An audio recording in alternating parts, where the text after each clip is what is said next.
जिस तरीके से मैंने 10वीं कक्षा के बच्चों के लिए मैथ्स के लिए बताया था, उसी तरीके से अब मैं 12th के बच्चों के लिए मैथ्स की आंसर शीट की कॉपी लेकर आ रही हूँ, जिसमें आपको मैं यह बताऊंगी कि आइडियल आंसर के साथ कैसे हम लिखें कि हमको पूरे में पूरे अंक प्राप्त हों और हम अपने परीक्षा में बहुत अच्छे लेकर पास हों। तो आइए हम चलते हैं अपने इस नेक्स्ट वीडियो की ओर। आइए बोर्ड की कॉपियाँ कैसे चेक होती हैं की श्रृंखला में हम आज क्लास 12th गणित के पेपर के बारे में देखते हैं। पिछले साल तो जो 2020 में पेपर हुए थे उसके लिए हम यहाँ पर देखेंगे। तो 2020 का क्वेश्चन पेपर मैं अनसॉल्व से यहाँ पर देख रही हूँ। तो इस 2020 के क्वेश्चन पेपर में मुझे यहाँ पर कुछ चेंजेस दिखे, जो पहले के पेपर से कुछ चेंजेस हैं। यहाँ पर 1 से लेकर 4 तक अति लघु उत्तरीय प्रश्न हैं और प्रत्येक पर 1 अंक है। तो यहाँ पर आप देख रहे हैं कि 1 से लेकर 4 तक के प्रश्नों को अति लघु उत्तरीय दे दिया गया है। इसका मतलब यह है कि इसमें वैकल्पिक प्रश्न नहीं दिए गए हैं। 1 से लेकर 4 तक को लघु उत्तरीय दे दिया गया है। फिर इसके बाद मतलब आपको इनको हल करना है। खंड ब जो है वहाँ पर 5 से लेकर 12 लघु उत्तरीय प्रश्न हैं, जिनमें प्रत्येक पर 2 अंक निर्धारित हैं। इसका मतलब आपको इनको भी हल करना है। फिर हम आगे बढ़ते हैं। तो 13 से लेकर के ये यहाँ पर दिख रहा है 13 से लेकर के 23 तक दीर्घ उत्तरीय प्रश्न हैं और यहाँ पर आंतरिक विकल्प दिए गए हैं 15 से लेकर के 20 तक में और प्रत्येक पर 4 अंक निर्धारित हैं, ये कहा गया है। फिर इसके बाद 24 से लेकर के 4 अंक के बाद यहाँ पर कहीं पर और 13 से 23 तक का दीर्घोत्तरी था। फिर हम यहाँ देख रहे हैं 24 से लेकर के 29 तक के फिर से दीर्घोत्तरी हैं और 28 और 29वें प्रश्न पर फिर से आंतरिक विकल्प है और सभी पर 6 अंक दिए गए हैं। इस तरीके से कुल टोटल 29 प्रश्न हैं, जो कि हमारे 29 प्रश्न 100 नंबर का आपके लिए यहाँ पर निर्धारित किया गया है। तो आइए इसके लिए अब हम देखते हैं कि बोर्ड पर कॉपियाँ कैसे चेक होती हैं और हम कैसे लिखें कि हम पूरे के पूरे नंबर लेकर आ सकें। तो यहाँ पर मेरे पास मैं 2020 में आपको अभी के बारे में बताई हूँ, लेकिन मेरे पास 2016 का यहाँ पर मॉडल आंसर है, जिसको देख कर के जो हम शिक्षक हैं वो आपके पेपर का मूल्यांकन करते हैं कि आपने कैसा लिखा है और आपको कितने नंबर उस पर मिलने चाहिए। तो मुझे फिर से यहाँ पर लगता है कि जैसे मैंने कक्षा 10वीं के बच्चों को बताया, वैसे ही आज कक्षा 12वीं के बच्चों को भी यह चीज़ें बतानी चाहिए, क्योंकि आपका पेपर 2 दिन के बाद ही है। तो आपको ये क्लियर होना चाहिए कि हम स्टेप किस तरीके से लिखें कि उनमें निर्धारित अंक हमको वैसे ही मिल सके। तो यहाँ पर मैं 2016 का प्रश्न क्रमांक नंबर 2 का उठाती हूँ, जो कि आपके सिलेबस में नहीं, इस बार नहीं है। तो मैं प्रश्न क्रमांक 3 को उठा रही हूँ। ये जो प्रश्न क्रमांक 3 है, यहाँ पर आप इसको देखेंगे कि यह लिखा हुआ है, सिद्ध कीजिए कि tan inverse x plus cot inverse x is equal to π/2। ये आपको यहाँ पर सिद्ध करना है। तो हम इसके लिए ये प्रश्न क्रमांक 3 है और इस पर 2 अंक निर्धारित हैं। यहाँ पर आपको दिख रहा है ये 2 अंक इस पर निर्धारित है।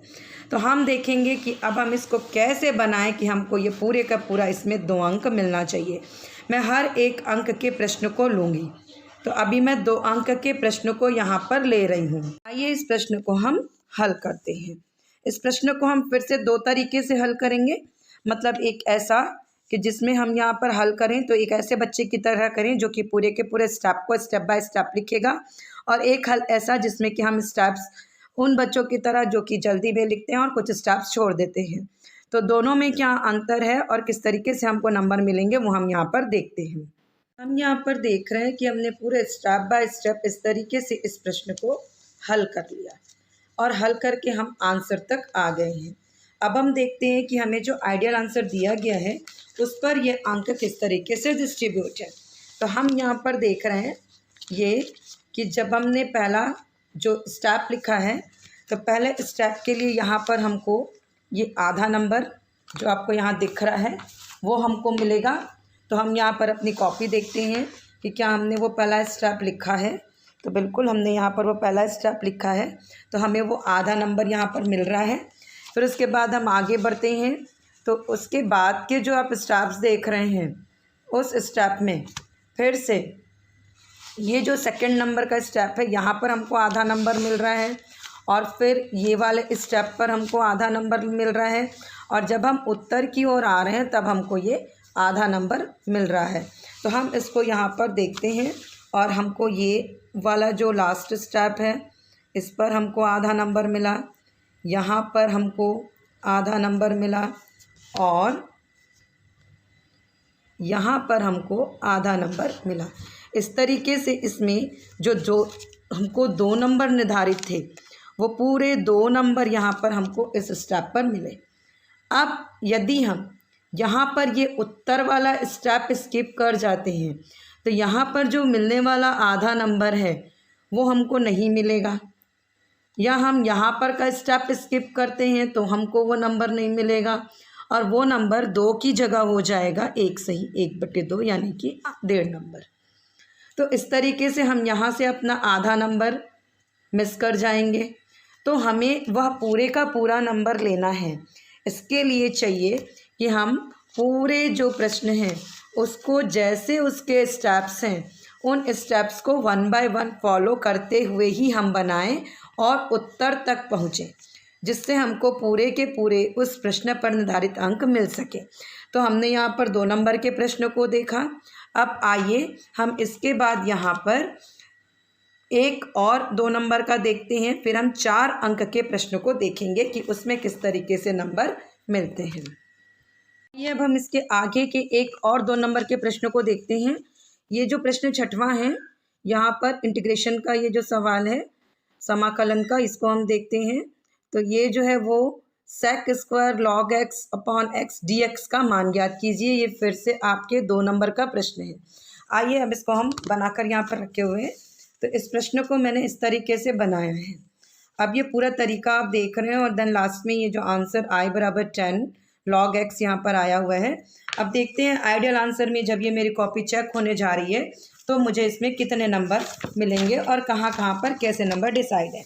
ये आइडियल आंसर की कॉपी यहाँ पर है। यहाँ पर हम देख रहे हैं कि log x बराबर जब हम t रख रहे हैं और जब 1/x dx बराबर dt में चेंज होता है तो यहाँ पर हमको आधा नंबर इस स्टेप को लिखने पर मिल रहा है। तो इसलिए ये यहाँ पर आधा नंबर इस स्टेप के साथ मुझे मिलता है। फिर हम आगे बढ़ रहे हैं और आगे बढ़ करके हम देखते हैं कि जब i बराबर integration sec square t dt हम यह स्टेप लिखते हैं तब भी हमको ये आधा नंबर यहाँ पर मिल रहा है।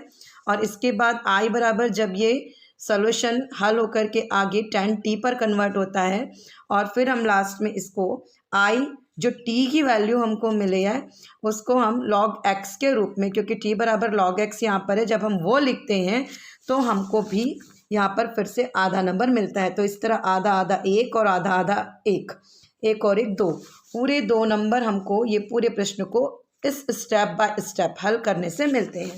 तो यहाँ पर ये सारे स्टेप्स के पूरे नंबर लेने के बाद मुझे यहाँ पर 2 नंबर पूरे के पूरे मिल जाते हैं। पर यदि मैंने यहाँ से कोई भी एक स्टेप स्किप किया तो मेरा वो नंबर यहाँ से कम हो जाता है। तो इसलिए आपको चाहिए आप इन चीज़ों को ध्यान रखें और पूरे मैथ्स को कभी भी बनाएं तो स्किप ना करें। हमें आदत होनी चाहिए उसको पूरा का पूरा बनाने की, जिससे पूरी विधि हमको वहाँ पर दिख जाए और हम उस पूरी विधि से कोई गलती ना करें। क्योंकि मैंने इसके पहले भी ये कहा है कि यदि हम सीढ़ी चढ़ते हैं या सीढ़ी उतरते हैं उस समय हम एक सीढ़ी छोड़ करके उतरना या चढ़ना चाहें तो हमारे गिरने या हमको चोट लगने की संभावना हो सकती है। तो यहाँ पर वो चोट लगना और गिरना गणित में नंबर कम पाना या पूरे नंबर पाने के जैसा ही है। तो हमें उन नंबरों को ध्यान रखते हुए अपने काम को करना है और पूरे के पूरे स्टेप में आंसर को देना है।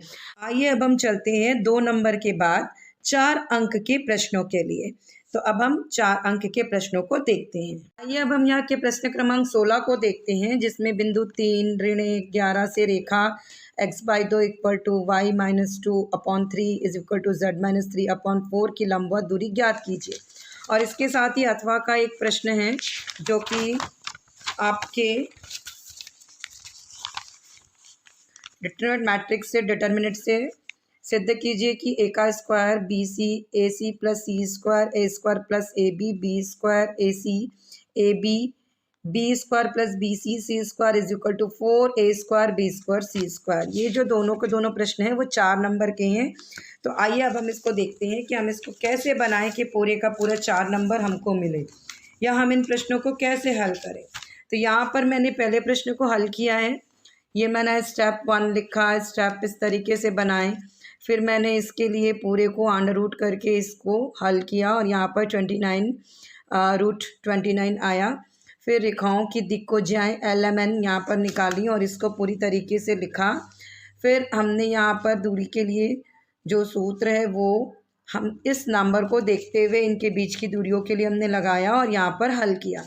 अब देखते हैं कि किस किस स्टेप पर कितना हमको नंबर मिल रहा है। तो यहाँ पर इस स्टेप पर 1 नंबर, ये आप देख रहे हैं, ये हमारे पास आंसर शीट है। तो ये जो है वो इस स्टेप पर 1 नंबर दे रहा है। फिर यहाँ पर जब हम ये हल करके लेकर आ रहे हैं 82, तो यहाँ पर हमको 1 नंबर इधर मिल रहा है। फिर हम आगे बढ़ रहे हैं और जब हम इतना हल करके √29 लेकर आ रहे हैं तब हमको ये फिर से 1 नंबर यहाँ पर मिल रहा है और जब हम आंसर तक पहुँचते हैं तब हमको ये 1 नंबर मिलता है। तो हमने देखा, ये हमने किया, हमको 1 नंबर मिला। ये काम हमने किया, हमको 1 नंबर किया, और ये काम करने पर हमको यहाँ पर 1 नंबर मिल रहा है। और वैसे ये लास्ट का आंसर लिखने पर हमको ये 1 नंबर मिल रहा है।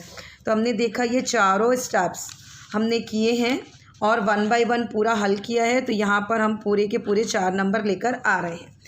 अब यहाँ पर एक चीज़ मुझे और ध्यान देनी है और मुझे आपको और ध्यान यहाँ पर बताना है कि जब हम इस तरीके से किसी भी प्रश्न को हल करते हैं तो इसके सेकंड और कॉर्नर पर ही हमको रफ कार्य करना चाहिए। क्यों? क्योंकि जब धन ऋण की चीज़ें हमारे साथ होती हैं और हम पीछे पन्ना पलटकर आगे उतारते हैं तो उसमें तो कई बार हम नंबर भी गलत उतार देते हैं। तो ऐसे कंडीशन पर हमको चाहिए कि हम धन और ऋण जो भी हैं उन सबको एक साथ लिखें। और यहाँ पर अगर हम बाजू में लिखते हैं, बगल में लिखते हैं, तो इसमें गलतियाँ होने की संभावना कम होती हैं, क्योंकि जो हमारा किया गया रफ वर्क होता है वो बाजू में होता है। तो हमको वहाँ से देखकर इधर लिखने में चिन्हों की गलतियाँ कम होती हैं और हम अंकों को भी सही सही लिखते हैं। अब यहाँ पर मैंने दूसरे एक विद्यार्थी की तरह बनाया हुआ है इसी प्रश्न को। ये मैंने हल किया। चलिए, ये हल करके मुझे यहाँ पर 1 नंबर मैंने दे दिया। फिर मैंने यहाँ पर भी हल किया। अब यहाँ पर हल जब मैं कर रही हूँ तो चूँकि मैंने ये जो नंबर है ये -1 आना है और ये -1 को जब मैंने पीछे लिखा है रफ वर्क में तो वहाँ से यहाँ उतारते हुए मुझसे ये +1 की गलती हो गई। तो अब इससे क्या हुआ, ये जो -1 और +1 का यहाँ पर वो है तो ये -1 आया और इस -1 से यहाँ पर ये जो था ये वाला आंकड़ा जो हो गया वो -3 का हो गया। अब -3 का होने से ये जो है वो 35 आंसर लेकर आ गया। तो इस तरीके से इस पूरे 4 नंबर के प्रश्न में मुझे केवल 1 ही नंबर मिले और मैंने 3 नंबर यहाँ पर गंवा दिए। भले ही मैंने उसके बाद के पूरे स्टेप किए, उत्तर तक आई, लेकिन उसका कोई भी यहाँ पर फल नहीं मिला। तो इसलिए कई बार ये गलतियाँ भी होती हैं और हम बहुत अच्छे तरीके से इसके बाद छोड़ देते हैं इस प्रश्न को कि हमने तो पूरा सही कर लिया, उत्तर तक आ गए, पर हमारी ये छोटी सी प्लस माइनस की गलती भी हमको यहाँ पर नंबर कम कर देती है। तो इसलिए हमें ध्यान देना है कि कभी भी हम यदि ऐसे काम करें तो हमको रफ कार्य बगल में करना है और रफ कार्य से जब हम उतारें तब हमको चीज़ों को ध्यान से उतारना है। कई बार ये होता है कि जब हम रफ कार्य करते हैं तो वहाँ पर भी चीज़ें सही होती हैं, तो हम उसे भी देख करके आपको कुछ नंबर वहाँ पर दे देते हैं कि चलिए बच्चे ने यहाँ से यहाँ यदि उतारा है तो गलतियाँ हो गई हैं, लेकिन रफ कार्य में तो उसने सही किया है, तो हम वह भी ध्यान रखते हैं। इसलिए और जब यदि कहीं पर पीछे रफ कार्य हुआ है या कहीं पर हम बाद में कर रहे हैं, तो कोई भी टीचर उसको जाकर खोज कर आपको देखेगा नहीं कि आपने वहाँ पर क्या काम किया है, कितना सही किया है, किस तरीके से किया है, लेकिन वही रफ कार्य बाजू में होगा, साफ़ सुथरा ढंग से होगा, तो एक बार सबका ध्यान जाता है। तो मेरा यहाँ पर सजेशन ये है कि आप जब भी रफ कार्य करें किसी भी प्रश्न का, तो उसके बाजू पर ही करें और ऊपर रफ कार्य लिख दें, जिससे कि वह एक बताता रहे कि वह रफ कार्य है, पर वहाँ से जब आप यहाँ उतारेंगे फाइनल पर, तब वो किसी भी तरीके का धन और ऋण में अधिक गलतियाँ होने की जो संभावना है वो कम हो जाएंगी। तो इस तरीके से आपने देखा कि हम 4 नंबर के प्रश्नों को भी कैसे बनाएं कि हमको पूरे के पूरे नंबर मिले। आइए अब हम इस श्रृंखला में आगे बढ़ते हैं और हम देखते हैं कि आगे के प्रश्नों को कैसे हल करें और उसमें किस तरीके से प्रश्न के उत्तर हम लिखें कि हमको पूरे के पूरे नंबर मिले। तो एक प्रश्न मैं और 4 नंबर का लूँगी, फिर उसके बाद हम 6 नंबर के प्रश्न में आएंगे। आइए तो हम एक प्रश्न और 4 नंबर का लेते हैं। आइए अब हम इसी के ही अथवा के प्रश्न को लेते हैं। हमें एक चीज़ और जान लेनी चाहिए कि जब भी हम इस तरीके से प्रश्न को लेते हैं, तो जिस प्रश्न से हमको ऑप्शनल के क्वेश्चन होते हैं वो उसी ही इकाई के, उसी ही अध्याय के प्रश्न आते हैं। तो यहाँ पर हमने इस प्रश्न को बनाया था, अब इसी में से हम एक दूसरे प्रश्न को बनाते हैं।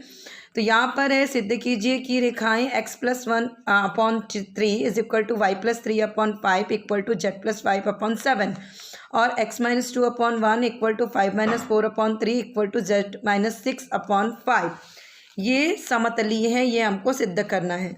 तो आइए ये फिर से 4 नंबर का प्रश्न है, इसको हम देखते हैं कि किस तरीके से हल होगा। अब हम यहाँ पर हल करते हैं। तो सबसे पहले रेखाओं के समीकरण को लिख लेते हैं। अब रेखाओं के समीकरण को लिखने के बाद हम यहाँ पर x1 y1 z1 x2 y2 z2 और 2 रेखाएं हैं, इसलिए a1 b1 c1 a2 b2 और c2 निकाल लेते हैं। हम यह काम भी अब इसके बाद हम यहाँ पर a1 b1 c1 a2 b2 c2 x1 x2 y1 y2 z1 z2 इनके मान को हम यहाँ पर रख लेते हैं। ये करना इसलिए बहुत ज़रूरी होता है क्योंकि इसके बाद जब हम इसको सेट करेंगे रेखाओं के समतली होने के प्रतिबंध पर, तो ये क्या होता है, हमको ईजिली व्यवस्थित करने के लिए काम आता है। तो हमको ये लिखना बहुत ज़रूरी होता है, पर कई बार हम क्या करते हैं, इस स्टेप को नहीं लिखते हैं, इसको हम स्किप कर देते हैं और सीधा सीधा हम रेखाओं के समतली होने के प्रतिबंध को लिखते हैं। तो अब हम यहाँ पर रेखाओं के समतली होने के प्रतिबंध को लिख रहे हैं। तो इसमें हमको सबसे शुरू हम सूत्र को ज़रूर लिखें, क्योंकि हमको उस प्रतिबंध को लिखने से फिर से गलतियां कम होने की संभावनाएं यहाँ पर हो जाती हैं। और यदि हम इस समीकरण को, प्रतिबंध को नहीं लिख रहे हैं, तो हो सकता है कि हमें जो गलतियां हैं जिसको हम नहीं करना चाह रहे हैं वो भी हमसे यहाँ पर हो जाएं। इसलिए पहले हमको चाहिए कि हम उस प्रतिबंध को लिख लें और प्रतिबंध को लिखने के बाद अब हम उस पर सेट करते हैं उन नंबरों को जो कि हमने यहाँ पर इनके साथ इनके मानों के रूप में लिखा है। तो हम उन मानों को यहाँ पर लिखते हैं। हमने इस प्रतिबंध को यहाँ पर लिखा और इसके बाद इसके मानों को यहाँ पर व्यवस्थित किया। अब इसके मानों को हम हल करते हैं और हल करके हम उत्तर की ओर आते हैं। तो यहाँ पर 3 7 11 3 5 7 1 3 5 इक्वल टू 0। और अब हम इसको हल करते हैं और हल करने के बाद हम यहाँ पर इसके उत्तर तक पहुँचते हैं। हम इसको हल करते हैं, यहाँ पर हमने हल किया और हल करके हम यहाँ पर लेकर आए उत्तर को। तो ये 12 ऋण 56 धन 44 बराबर 0। हम इसको वापस कैलकुलेट करते हैं तो ये दोनों आपस में 0 हो जाते हैं, जो कि हमको सिद्ध करना था। और यहाँ पर हमारा आंसर ख़त्म होता है। तो अब हम इसको देखते हैं कि इसके लिए हमको किस किस स्टेप पर कैसे कैसे नंबर मिल रहे हैं। आइए यहाँ पर इस आइडियल आंसर के साथ हम इसको चेक करते हैं। यहाँ पर हम आइडियल आंसर लेकर आए हैं। इस आइडियल आंसर को हम देख रहे हैं कि सबसे पहले हमने रेखाओं के समीकरण को लिखा है, फिर उसके बाद यहाँ पर हमने जो मान लिखा है इस पर आपका 1 अंक निर्धारित है।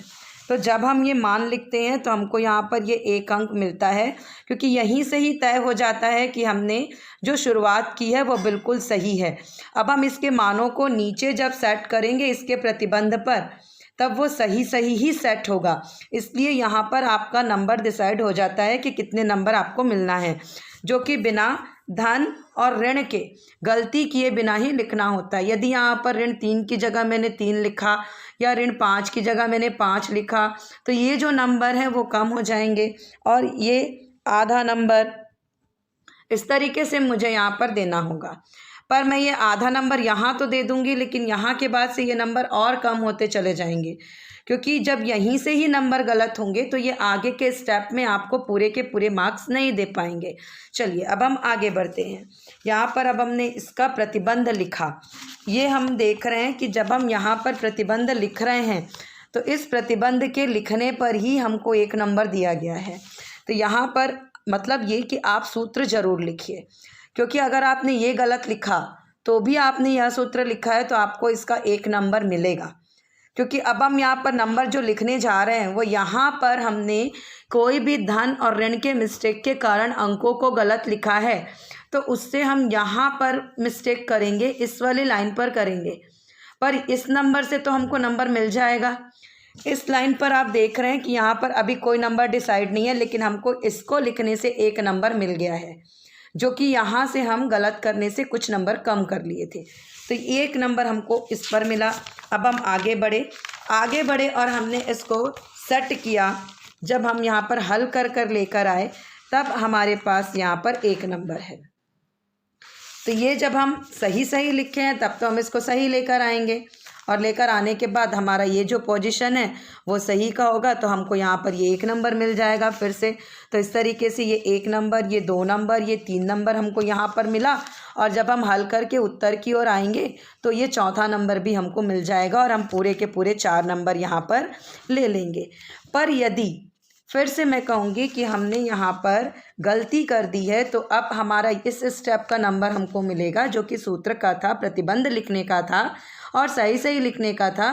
तो हमने यदि कहीं पर नहीं लिखा, सीधे इस मान को भरा, तो ये नंबर भी हम गंवा देंगे। इसलिए कभी भी आप गणित बनाएं तो उसमें प्रयुक्त होने वाले सूत्रों को, प्रतिबंधों को या शर्तों को ज़रूर लिखें, जिससे कि यदि उसमें नंबर डिसाइड है तो वो आपको मिल सके और आप वहाँ के नंबर ले सकें। फिर हम आगे बढ़े, और अब यदि यहाँ पर हमारी गलती है तो बिल्कुल हमें यहाँ से कोई नंबर नहीं मिलेगा, और हम 4 नंबर के प्रश्न में भी पूरे 4 नंबर तो नहीं पा सकेंगे, लेकिन हाँ, इस प्रतिबंध का नंबर और इसके पहले का आधा नंबर, या इसके बाद में भी यदि हो सकता है कुछ लाइनें सही हो तो उसके आधे नंबर करके हमको 2 नंबर मिल जाएं इसमें। पर यदि हम वह भी ना लिखेंगे तो हमको वो भी नहीं मिलेगा। इसलिए कोशिश तो हमको पूरे को पाने की करनी है, पर यदि कभी गलतियां हो जाती हैं तो कम से कम हम पूरा ना सही तो कुछ तो हमको मिल सके, जो कि हमारे लिए है, जो हमारे हक में है। तो इसलिए हम इन स्टेप्स का फिर से ध्यान देंगे। तो आइए, अब यहाँ पर हमने ये 4 नंबर के प्रश्न भी देख लिए। अब इस 4 नंबर के प्रश्न के बाद हम आते हैं सीधे 6 नंबर के प्रश्न की ओर, जो कि हम फिर से 2 बार देखेंगे, ताकि इन 6 नंबर के प्रश्न को हम अच्छे से समझ सके कि उसको भी हम कैसे बनाएं कि हमको पूरे के पूरा 6 नंबर वहाँ पर मिल सके। तो आइए चलते हैं 6 नंबर के प्रश्न की ओर। ये अब हम अपने अंतिम पड़ाव की ओर चलते हैं, मतलब हम अपने अंतिम प्रश्न की ओर चलते हैं, जो कि 6 नंबर का है। तो 6 नंबर का इसमें 26वें नंबर पर प्रश्न है, जिसके हम दोनों अथवा और शुरुआत के प्रश्न को लेंगे। दीर्घवृत्त x2 x की घात 2 अपॉन a की घात 2 धन y की घात 2 अपॉन b की घात 2 बराबर 1 से घिरे क्षेत्र का क्षेत्रफल ज्ञात कीजिए समाकलन विधि से। समाकलन विधि से है ये 6 नंबर का आया हुआ है, और इसके साथ ही साथ इसके अथवा में फिर से जो प्रश्न है वो है x-3 upon 1 y-5 upon -2 equal to z-7 upon 1, और इसके साथ है x+1 अपॉन 7 y+1 अपॉन। आइए अब हम इसको इस विधि से हल करते हैं। हमने 27वें प्रश्न का उत्तर यहाँ पर बनाना शुरू किया। अब जब हमने बनाया और बना करके जब हम इस स्टेप पर पहुँच रहे हैं, तो जब हम इस स्टेप को लिख रहे हैं तो हमको यहाँ पर दिया गया निर्धारित आधा अंक मिलेगा। फिर हम स्टेप के आगे बढ़ेंगे, और स्टेप के आगे बढ़ते हुए जब हम यहाँ पर फिर से इस स्टेप पर पहुंचते हैं तो हमको इसमें डिसाइडेड अंक आधा यहाँ पर मिलेगा। अब ये आधा अंक और आधा अंक मिल करके 1 अंक हो जाता है। फिर अब हम इसको फॉर्म पर रख लेते हैं।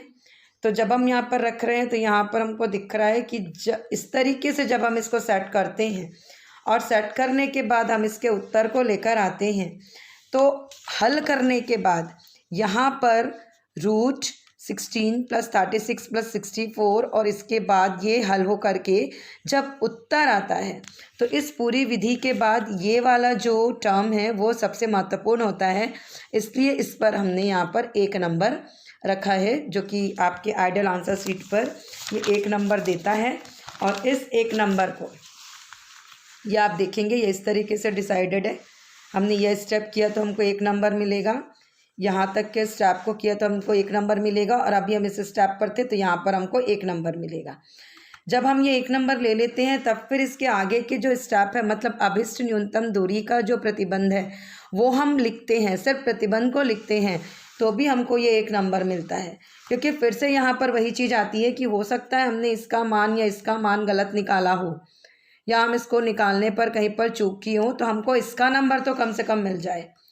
और ये काम हम यहाँ पर करते हैं तो हमको फिर से ये नंबर जो है ये 1 नंबर हम यहाँ पर पा सकते हैं और इसके हम लायक हो जाते हैं। हम आगे बढ़ते हैं और आगे बढ़ कर के जब हम उत्तर लेकर के आते हैं तब हमको तो उसका 1 नंबर मिलना ही है। इस तरीके से आपने देखा कि जब हम एक पूरा प्रश्न हल कर रहे हैं तो ये 6 नंबर के प्रश्न में आधा और आधा 1, फिर हम आगे बढ़े तो ये 2, ये 3, फिर ये 4 और ये 5 और ये यहाँ पर इस प्रतिबंध को लिखने का 6, तो हमको पूरे के पूरे 6 नंबर इस तरीके से मिल जाते हैं। तो सबसे बड़ी बात यह है कि हमको हर चीज़ को पूरे का पूरा हल करना है, पूरे स्टेप करने हैं, और यदि हम हल करने पर कहीं पर गलती करते हैं तो उसके लिए भी हमारे पास एक बहुत अच्छा ऑप्शन यहाँ पर है कि हम यदि सूत्रों को लिखते हैं, प्रतिबंधों को लिखते हैं, शर्तों को लिखते हैं तो उसमें भी डिसाइडेड अंक हमको मिलते हैं। लेकिन कई बार हम उन चीज़ों को लिखना आवश्यक नहीं समझते हैं, जिसके कारण हम उनके नंबरों से वहाँ पर वंचित हो जाते हैं। तो हमें चाहिए कि हम उन नंबरों को, हम उन शर्तों को, प्रतिबंधों को ज़रूर से लिखें ताकि उसके डिसाइडेड नंबर हमको मिल सके। आइए अब हम इसके अथवा के प्रश्न को देखते हैं। अब यहाँ पर हमको ये अथवा का प्रश्न बनाया है तो ये भी हमने हल किया है, जिस पर हमको दिया गया था कि एक समतल अचर बिंदु है जो कि इतने से गुजरता है और इसके लिए हमको एक गोला सिद्ध करना है कि गोले OABC के केंद्र का बिंदु पथ a/x + b/y + c/z = 2 है, ये हमको लेकर आना है। तो आइए अब हम इसको देखते हैं। हमने इस तरीके से ये बनाया हुआ है। फिर से ऐसी चीज़ों में हम देख रहे हैं कि जब हमने केवल समतल का समीकरण का ये प्रतिबंध लिखा है तो ही हमको ये 1 मार्क्स यहाँ पर समीकरण 1 ये हमने इसको बता दिया, फिर इसके बाद ये हम आगे बढ़े, निर्देशांकों को बताया, और जहाँ पर हमने शर्त लिखा वहाँ पर हमको ये 1 नंबर मिल गया। ये देख रहे हैं आप, इस तरीके से जो हमने शर्त लिखा, इसके लिए ये जो हमारे पास आइडियल आंसर शीट है वहाँ पर ये आप देखेंगे कि इस आइडियल आंसर शीट पर इसके सामने ये 1 नंबर लिखा हुआ है। मतलब जब भी आप शर्त लिखते हैं तो आपको ये 1 नंबर यहाँ पर मिल जाता है। फिर क्योंकि हम आगे बढ़ रहे हैं और आगे बढ़ कर के हम इस गोले की शर्त की ओर चल रहे हैं, तो गोले का जो समीकरण है वो हम यहाँ पर लिख रहे हैं, तो हमको फिर से ये 1 नंबर मिल जाता है। तो हमें चाहिए कि हम जो भी प्रतिबंध है, शर्तें हैं, या जो भी उसमें नियम लागू हो रहे हैं, या जो भी हम मान लगा रहे हैं उसको ज़रूर लिखें ताकि उस पर आधारित नंबर हमको मिल सके। फिर हम आगे बढ़े और गोला बिंदु अल्फ़ा 0 0 0 बीटा 0 और 0 0 गामा से होकर जाती है, ये हमने बताया। फिर इसके मानों को जब हमने सेट किया तो इन तीनों मानों को सेट करने के बाद जो इनके U, V और W के जो नंबर आ रहे हैं वो हमको मान जो आ रहे हैं उसमें हमको पूरे के पूरे करने के बाद ये यहाँ पर 1 नंबर मिल रहा है।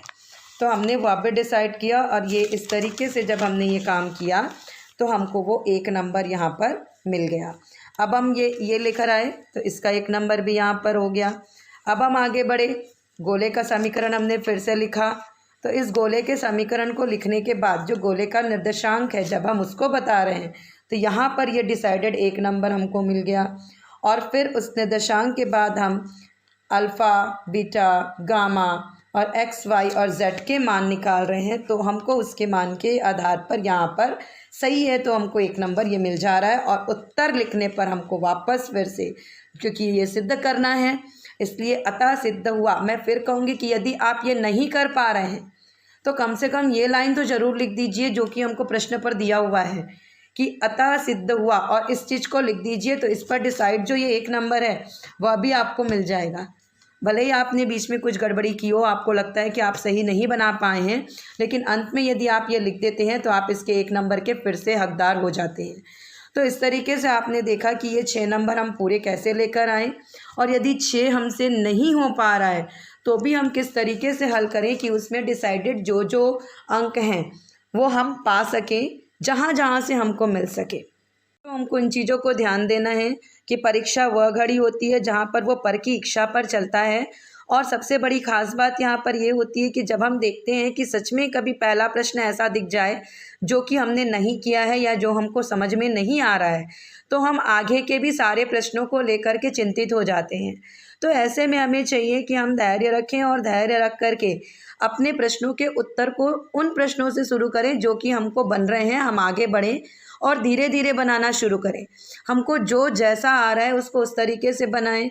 उसमें आवश्यक सूत्र जो लिखे हुए हैं उनको, प्रतिबंधों को, नियमों को, और जो भी उसमें लग रहा है उसको ज़रूर से लिखें ताकि उसमें भी निर्धारित अंक हमको मिल सकें। यदि हम उनको छोड़ते हैं तो हम उनके अंकों को प्राप्त करने से वंचित रह जाते हैं।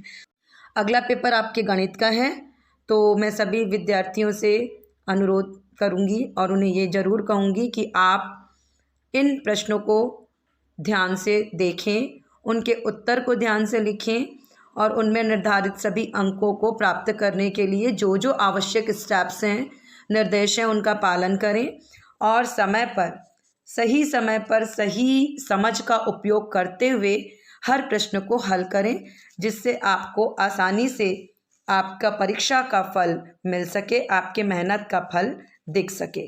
तो इस वीडियो को देखने के बाद आप लोग, मेरे अनुसार अवश्य मुझे लगता है कि आपको कुछ नया मिला होगा और आप उसके आधार पर आगे के पेपर के लिए काम करेंगे।